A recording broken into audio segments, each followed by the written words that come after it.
Hello friend, कैसे हो आप सब। Welcome to my blog. आपका मेरे ब्लॉग पे बहुत बहुत स्वागत है। ये है मॉर्निंग का टाइम। आज मॉर्निंग में मैंने बनाया था cheese sandwich with some vegetable. जो भी आपको पसंद है वो आप डाल सकते हैं। हमें तो कैप्सिकम एंड अनियन ज़्यादा पसंद है तो हम उसी के संग खाते हैं। उसके संग हमारी इलायची एंड अदरक वाली चाय, जो हमें बड़ा मज़ा आया। उसके बाद मेरा बेबी उठ गया था, उसके लिए नाश्ता बनाना था तो कुछ हेल्थी खिलाना था। मेथी आलू की सब्ज़ी आप जानते हो, बच्चे तो कभी नहीं खाएंगे, लेकिन वो पराठा बनाया जाए तो इजीली खा लेंगे। तो मेरे पास रात की पड़ी थी मेथी आलू की सब्ज़ी, उसका मैंने पराठा बनाया। ग्रीन चटनी के संग हमने खाया। मेरे बेबी ने ऐसे ही खा लिया, उसको बड़ा अच्छा लगा। उसको ऐसे खाते रहता है और उसको बहुत मज़ा आता है और उसको पता भी नहीं चलता कि वो वेजिटेबल उसमें आलू मेथी की सब्ज़ी खा रहा है।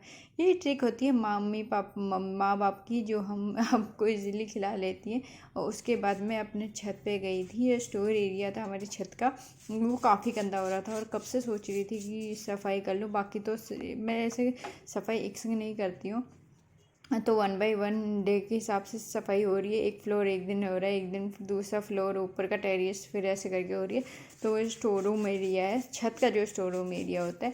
तो यहाँ पे काफ़ी सामान वो रखा है जो कभी यूज़ में आ जाता है, बाद में यूज़ में आ जाएगा। लाइक सीमेंट वगैरह जो भी बचा उचा होता है या लोहा हुआ, तो वो सब रखा है। पर यहाँ पे जो एरिया है ना, यहाँ पे थोड़ा पौधे भी लगा रखे हैं फ्रंट एरिया पे हमने।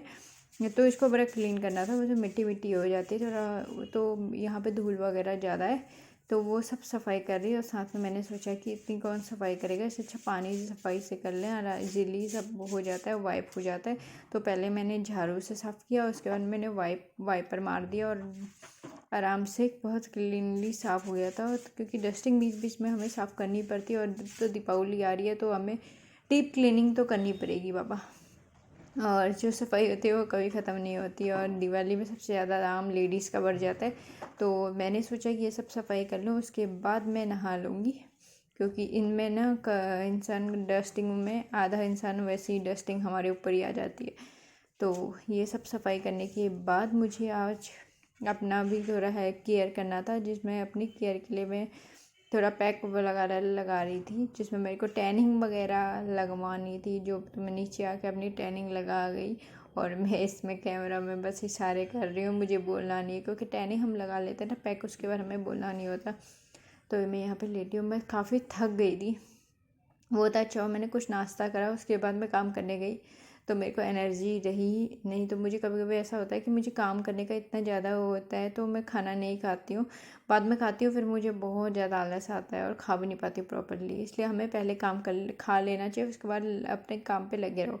उसके बाद ये नहा के हम लोग निकले थे मार्केट एरिया, क्योंकि आज हमें ढूंढना था वॉशिंग मशीन। वो बोलते हैं ना, दुख मतलब दुख तुम्हारे पीछे से भाग के आ जाते हैं ना, भागते हुए। एंड टाइम पे दीपावली का टाइम चल रहा है और वॉशिंग मशीन की मोटर हो गई ख़राब। तो पहले तो हमें लगा कि है ये वॉशिंग मशीन नहीं खरीदनी पड़ेगी, तो किसी ने बताया क्यों आप मोटर ही चेंज करवा दीजिए, बस आपके मोटर से क्या आपका जो बॉडी है वो ओके है, पूरी मोटर मतलब डाउन हो गई है। तो हमने कहा यार अभी मोटर ही सेलेक्ट कर लेते हैं, क्योंकि भैया चल जाता है तो इस चीज़ में ऐसे करके, क्योंकि बॉडी हमारी ऑल ओके है, बिल्कुल बिल्कुल डैमेज नहीं हुई है कहीं से कहीं तक। तो तो यहाँ पे तो अभी हम नए हैं तो हमें मोटर की दुकान ढूंढना जैसे कोहिनूर का हीरा ढूंढने के समान हो रखा था। तो मेरे हस्बैंड काफ़ी जगह पूछ रहे थे कि कहाँ है मार्केट, कहाँ है करके। तो कोई बोला इधर है, कोई बोला उधर है। वो जिसको जो पता है वो उतना बता दे रहे थे। लेकिन फाइनली हमें एक शॉप मिल गई, और वो होलसेलर की शॉप थी जो मतलब मोटर ही मोटर बेचते थे। तो हमें किसी ने बताया तो हम कैसे भी चले गए। वो बोलते हैं ना, अगर आप ढूंढने में आए तो आपको भगवान भी मिल सकते हैं, बस इंसान को जज्बा होना चाहिए ढूंढने का। इसलिए हम लोग गली गली में जाके पूरा एरिया छान मारा।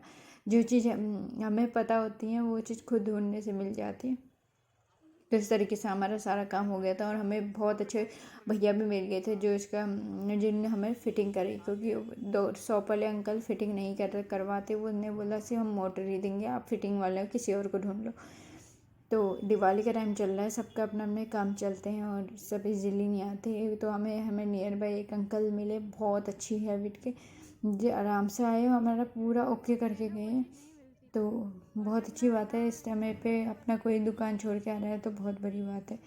इंसानियत अभी भी ज़िंदा है ऐसा लगता है दुनिया में। तो दीपावली पे आप देख सकते हैं मार्केट ऐसा और कहना मेरे को काफ़ी कुछ पसंद आया था, लेकिन मेरे हस्बैंड ने बोला जिस काम के लिए आई हो ना उस काम ही कर लो, तुम दूसरे काम में लग जाओगी तो फिर ये काम नहीं होगा। मैंने कहा चलो यार ये काम हो जाए, क्योंकि वॉशिंग मशीन का मुझे लग नहीं रहा था कि दिवाली से पहले कोई सही करने के लिए मानेगा, क्योंकि हर कोई अपने काम में लगा रहता है, क्योंकि इलेक्ट्रॉनिक वाला का काफ़ी काम चल रहा होता है, लोग घर पे बुला उला के काम करवाते होते हैं। एक वॉशिंग मशीन सही करने हमारे घर आएंगे नहीं आएंगे ये बड़ा डाउट था। फाइनली ये चीज़ हमारा क्लियर हो गया, शाम तक हमारी मशीन ओके हो गई थी नई मोटर लगा के। और काफ़ी कुछ अंकल को लाना पड़ा, 2 बार उनको राउंड लगाने पड़े, फिर भी वो हार नहीं मानी, उन्हें काम करके गए थे। तो ये चीज़ अच्छी लगती है कि कुछ चीज़ हो जाए बस टाइम पे। और वॉशिंग मशीन तो बहुत नेसेसरी हो गई है और बिना वॉशिंग मशीन के तो मतलब बड़े बड़े जो चादरें वगैरह ब्लैंकेट होते हैं ना वो धुल नहीं पाते हैं। तो मार्केट बड़ी जगमग हो रखी है, दीपावली के कुछ ही दिन बचे हैं। आपके घर में क्या तैयारी हो रही है मुझे बताइएगा। इन सब चीज़ों के बस में हम काफ़ी थक गए थे। उसके बाद हमने अपने लिए पकौड़े बनाए और थोड़ी सी चाय बनाई। ये पकौड़े हमारे बहुत टेस्टी हो रखे थे, जो हमने गोभी और आलू के बनाए। आपको पता हो प्याज तो महंगा चल रहा है, इसलिए गोभी आलू से काम करना पड़ा। गोभी आलू बड़े टेस्टी हो रहे थे, टेस्टी बने थे पकौड़े। और आज का दिन बहुत बहुत ज़्यादा थकान से निकल गया, लेकिन सारे काम हो गए तो शायद थकान भूल जाते हैं।